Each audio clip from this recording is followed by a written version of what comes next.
The aid charity Oxfam continues to feel the backlash from claims that some of its staff used prostitutes in Haiti after the country's devastating 2010 earthquake.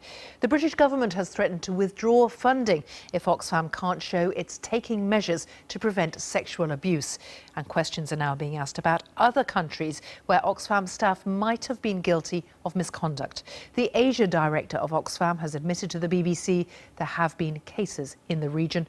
She spoke to Howard Johnson. There were cases in the Philippines. There were also cases in Bangladesh. There were whistleblowers coming forward in Bangladesh, as far as I know. There was also a case, I think, in Nepal. And these were all Oxfam workers? Yes, these were all Oxfam workers. Have these been made clear to the public? Have these been publicised in the media? Not to the extent of the publicity that the Haiti sexual misconduct had gotten, because also I think the scale is not comparable. But were these cover-ups?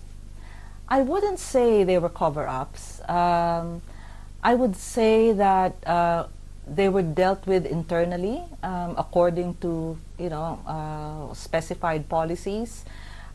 We did not feel any need to publicize it in the form of a press statement, for example. But what Oxfam does is, in its annual report, it does say how many safeguarding cases it has handled. So that way, we're making it transparent that there are incidents of sexual misconduct and that they are being dealt with appropriately according to how we know best, but obviously based on what Haiti has taught us, that we need to do a lot more. Given that there's huge public interest in this story and these developments, would you publish the details of these abuse cases that you've just mentioned? This isn't about Oxfam saving face by suddenly bearing all of this information to show that, oh, suddenly we're being transparent. I think it's important to keep the victims front and center in anything that we do.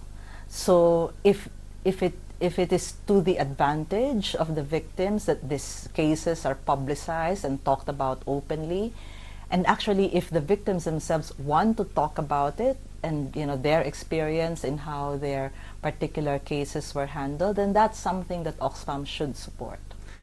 The Asia director of the charity Oxfam there confirming to the BBC there were cases of abuse by aid workers in the region which were not publicised.